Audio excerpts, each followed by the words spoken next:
Hi, this is Woodwork Designs by Z, and today I'm going to be building this decorative garden gate for one of my dad's clients, and accidentally breaking it midway through the project. Keep watching to see how I fix it. I first start out by rough cutting all of the boards. This is because working with 8-foot and 9-foot boards during the milling process is not easy. I leave the boards oversized and will cut them to their final length later. I need to cut 4 pieces for the top and bottom of the 2 gates, 4 pieces for the sides of the 2 gates, and 8 pieces for the 2 posts. The wood I'm working with here is sapele. It's in the mahogany family and it works good for exterior. To start the milling process, I need to build a simple planer sled. This consists of 2 wooden runners glued and nailed to a piece of plywood. This is so that I can flatten one side of the boards because they're too big for my joiner. The reason I'm okay nailing the top of the boards on this planer sled is because those boards are a lot smaller than the 8-quarter material that I'll be working with. So I won't worry about them encountering the cutter head. I then shim the boards on the planer sled to keep them from wobbling around while I plane them. I use hot glue to hold the boards and the shims down to the planer sled. This works great and it peels up very easily afterward. I then send the workpieces through the thickness planer. This is just getting one face flat, so that way I can then pull them off of the planer sled and flatten the other face.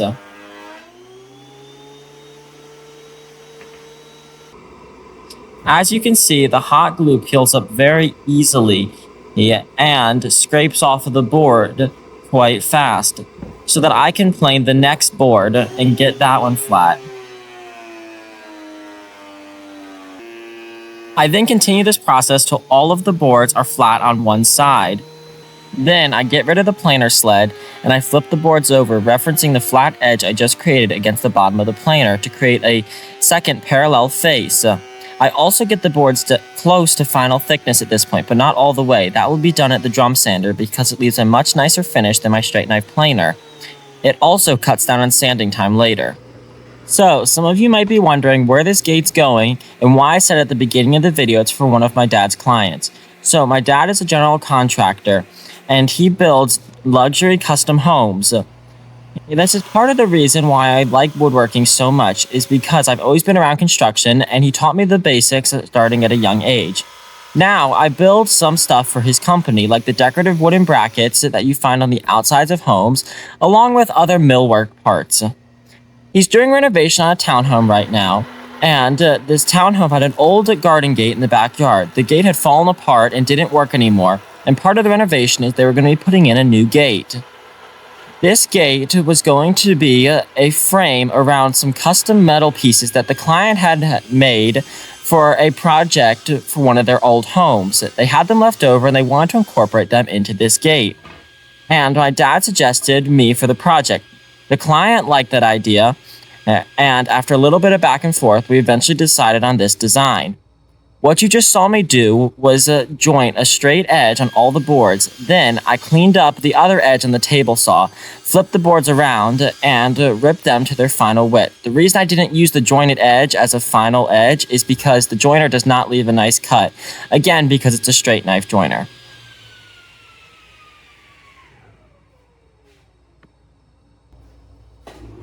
Next, I move on to cross-cutting all the pieces to their final lengths.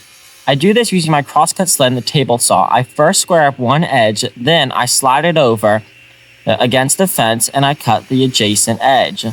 The reason I use those scrap pieces of wood clamped to the fence for that is because I don't want the board in contact with the fence and the blade at the same time. This can cause it to bind, creating a kickback.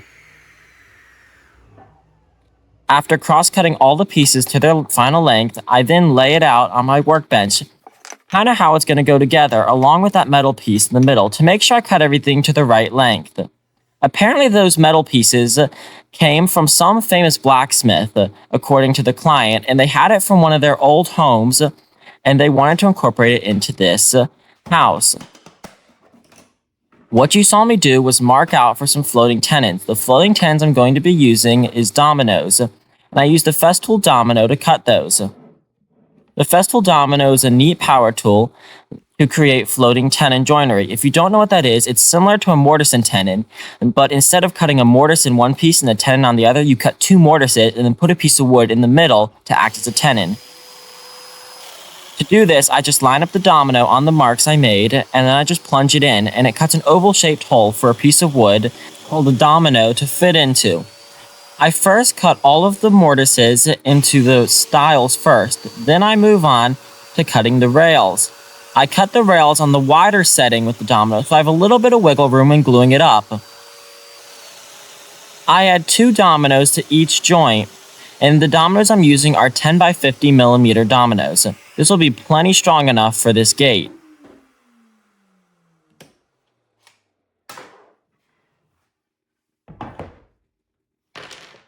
After that, I do a dry assembly, and if anyone's wondering why I'm not using the Mahogany exterior rated dominoes from Festool, it's because A, I wasn't able to get them in time for this project, and B, because I didn't see it necessary, seeing as the dominoes are encased in waterproof glue and in water-resistant woods.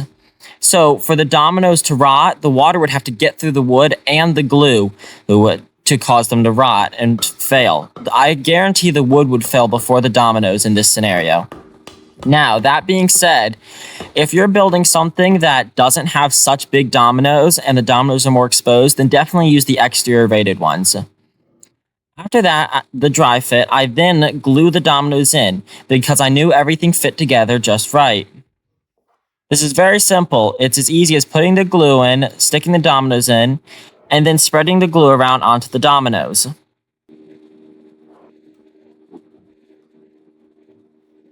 As you can see, all the pieces fit together very easily.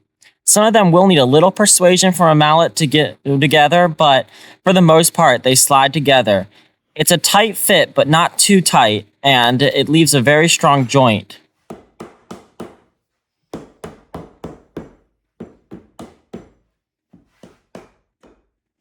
There you can see where I adjusted the pieces left to right because I used the loose setting for the rails.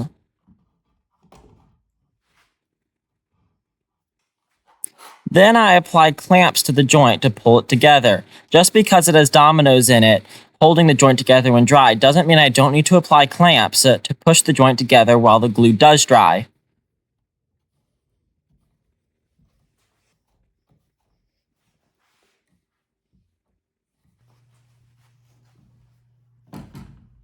Once the glue was dry on the gates, I could then remove both of the clamps off of both gates. I then did a quick sanding just to clean up any dried glue I got on the outsides of the gates and to clean up the glue squeeze out on the joints. I didn't have to do much sanding because I did sand the pieces beforehand with the drum sander. I also thought it'd be a good idea to sand the inside edges because I could stand the gates up on end and before I cut the radius. I should have used a clamp to hold the gate upright because I stopped sanding to adjust the camera and the gate fell over. I tried to catch it, but it ended up cracking at that piece there. Luckily, I was able to hit it with a mallet a bunch and get it to come apart. I thought it was a clean enough break that I could glue it back together, but we'll have to see.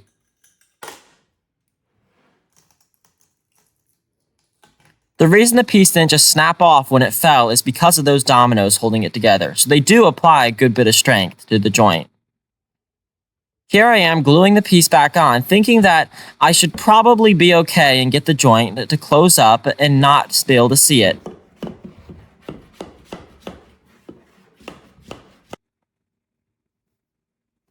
I applied the same clamps I used before. These clamps can apply up to I want to say 1,800 pounds of force, so I thought I could get the joint to close. Although here you can kind of see there's a small crack after taking the clamps off. I just couldn't get it perfect, and I didn't like the way that looked. So I resorted to plan B. I had enough extra material, so I just decided to use the track saw and cut off that piece and mill up a new bottom piece and glue it on.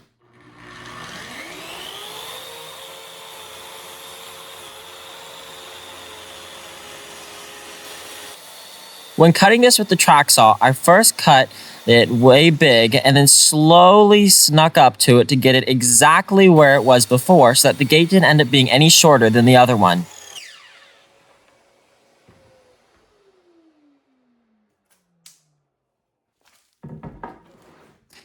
Here you can see I had milled up a new piece and I rinsed and repeated the same process before to attach it. I just cut new dominoes over top of the old ones.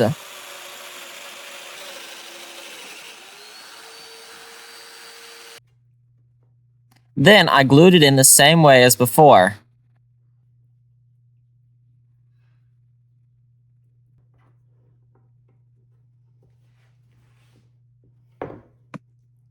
This gate project ended up taking a lot longer than I realized because in my mind, this was just 2 frames and then a couple of posts. And this gate ended up taking me like 3 weeks to build. Probably because I broke it and there were a couple of other small details that I'm not even going to mention, but that came up along the way. And probably because I was trying to film it for YouTube, but it still took a lot longer. As you could see, I had taken the clamps off, and then I had made this template off camera. This was my template of what the gate was going to look like, and I made sure to line it up on the inside, so that way I could then trace out where I need to cut off the waste to then flush trim it.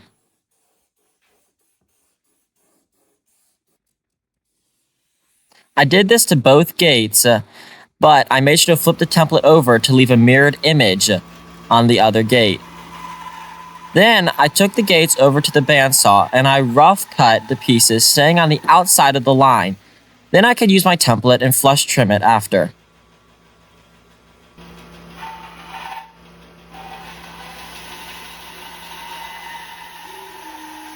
Using a Sharpie to trace out your template is a great tip because it allows you to get close to the line. You just stay close to the Sharpie line and then don't go over it.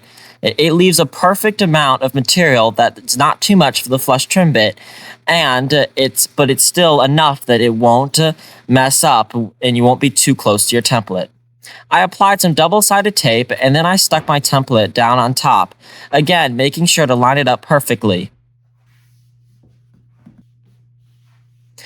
I used a lot of pressure to make sure it was stuck down thoroughly because the last thing I needed was for the template to move while flush trimming and to completely mess it up. As you can see here, I'm using one of these upcut downcut compression bits from Bits and Bits. These things are really nice and expensive, but they leave the nicest edge of any router bits I've ever used. I'm doing this in the router table instead of using a handheld router because I don't have a good handheld router with a 1/2 inch collet. So, the router table it is. After that, I can easily pry off the template, and you can see here how strong that double-sided tape is. It's stronger than I realized. Then I add a small 1/4 inch roundover to both gates, although I don't add the roundover to the edge where I get the hinges, because I wanted to add that after mortising in the hinges so that I didn't accidentally have the roundover where I needed to mortise it and it looked weird.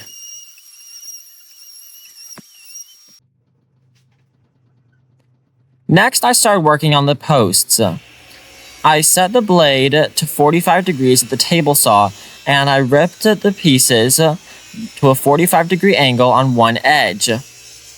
This is because I'm making posts that are hollow on the inside so that I can put a steel tube down the middle.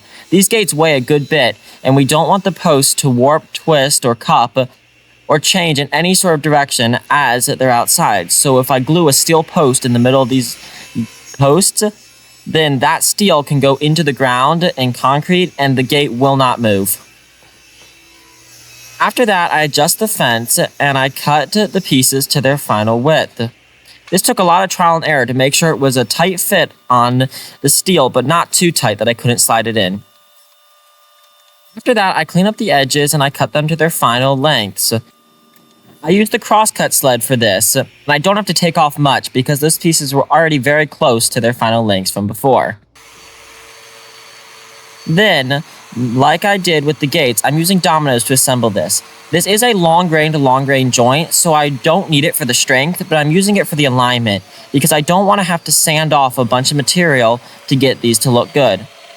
I'm using small 4mm by 20mm dominoes here, which aren't the right size. I should be using a 5x30 if I wanted to do it for strength. But like I said before, it's just for alignment. And I don't want to accidentally sand into one of the dominoes because they're so close to the surface because they're bigger.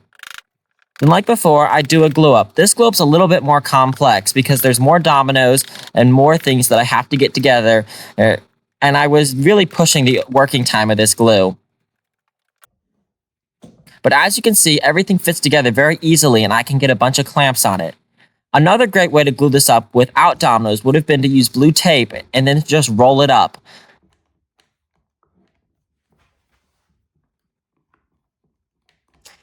Even though I have the dominoes, if I apply too much clamping pressure, it will mess up the joint. So I have to even it out where it's even between the two edges.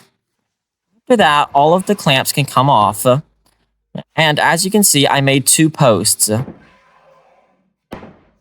They're not pretty at this point because they're covered in glue, but that's about to change. I send them through the drum sander, alternating between one side, then the next side, then the next side, until they're all perfectly smooth, flat, square, and the miters are all lined up. Not one side taken off too much, because otherwise you'll see the miter.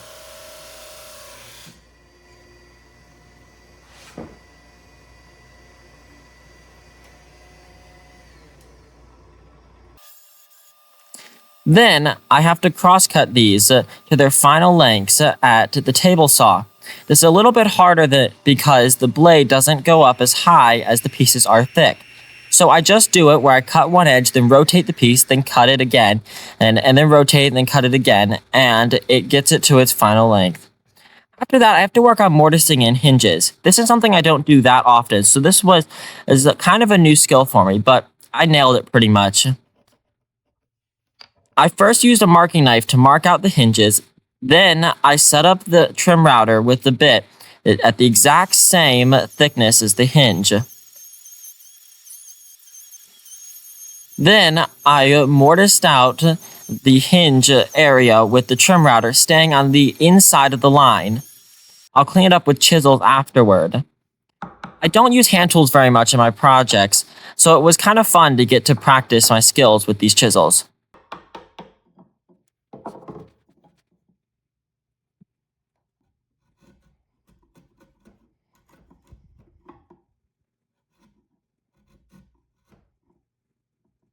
It took longer than I thought to mortise in all these hinges, and they came out flawlessly. So I'm glad I took the extra effort and didn't rush through this. Now you can see why I didn't want to add that round over, because the hinges are about 1/8 of an inch thick, and the round over was 1/4 inch, so you would have seen it on that one edge. Now that I know where the hinges go, I can round over everything up to that point.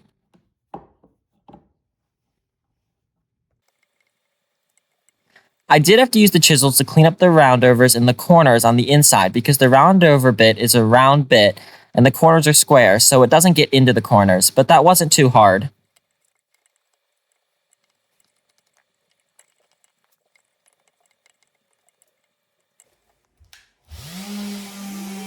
Then I sanded the gates again. Before, when I sanded them, I only sanded them with like 100 grit. Now I can actually move up and finish sand them, because then they'll get installed. I'm not applying the finish myself on these gates. The painter is going to apply it after the gates are already installed, but I wanted to get them sanded up to their final 220 grit, even though the painter will end up resanding them again. I figured if I sand them first with the sander that I know will leave a good finish, then it's kind of like a base layer for the painter, so they can't mess it up too much. I then have to mark out where the screws go on the hinges. I just used an awl for that. Then I drill it out with a drill bit so that I can screw the hinges in. For the gates, I use a drill bit with a piece of blue tape, so that way I don't go all the way through. The posts, on the other hand, I do go all the way through. I'm going to have to cut the screws so that they don't go into the piece of steel, because they won't screw into that. Here you can see how the hinges work. These are very heavy-duty ball bearing hinges because these gates actually weigh more than they look, especially with those pieces of metal in the middle. After that, I removed the hinges so that I could glue the pieces of steel into the middle of the posts. For this, I'm using Total Boat Thixo. It's a thickened epoxy that mixes in the tube, and you apply it with a caulking gun. I also spread it around on the bottom of the end grain of the posts. This is because we don't want the end grain up against the ground, absorbing all the moisture, because that will end up rotting no matter what type of wood you use. While that dries, I move on to installing these pieces of metal. This is just temporary because I'm not the one installing this gate, and someone else is. And if the client shows up in the middle while the gate's drying, before I was able to get back to install the metal, we wanted them to be able to see it with the metal in. I first started out by marking where the metal goes using an awl. This is so that I can drill it out with a drill bit to then screw it in.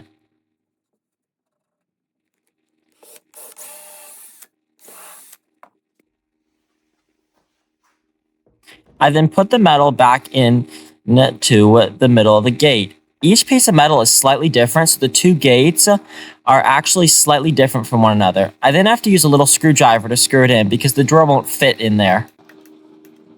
After this, I move on to cutting down some screws that attach the hinges to the post. This is because they were too long and would end up going right through the post and into the steel, and they won't screw into the steel. I then reassemble the entire gate using pieces of wood to make sure it stays parallel and clamp the gate together so it can be installed as one unit, so that the person who installs it doesn't have to worry about the two gates lining up with one another. While that gate's getting installed, I move on to making the caps for the tops of the posts. These are very easy to make. I just use this jig I built for the table saw. I set the blade on an angle and I run the pieces through 4 times, rotating them 90 degrees after each cut. This works out great, and I'm able to make 3 caps that are all identical to one another. The reason I'm making 3 is so that I have an extra just in case. After that, I'm able to nail on and glue these scrap pieces of plywood into the middle. This will allow me to index on the tops of the posts to make sure that they're centered. If you're enjoying this content and you've made it this far in the video, then you probably are. Please consider subscribing. It would help me out a lot.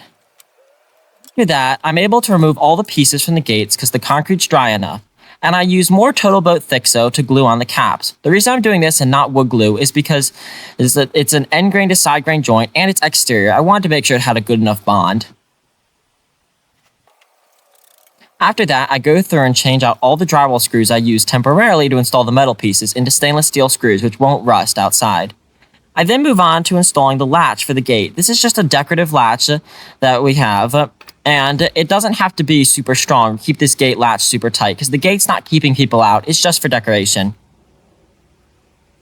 The latch was a little bit of a pain to install because it did come with flathead screws. So when I installed the piece on the other side, I only put 1 screw in. Then I tested to make sure that it fit before putting in the second one because I didn't want to have to move 2 screws, only 1 if it didn't. Luckily, it did fit. So I was able to then move on and install the bottom screw. Now let's check out this finished gate. It really came out beautiful, especially once the finish went on. That sapele really does pop.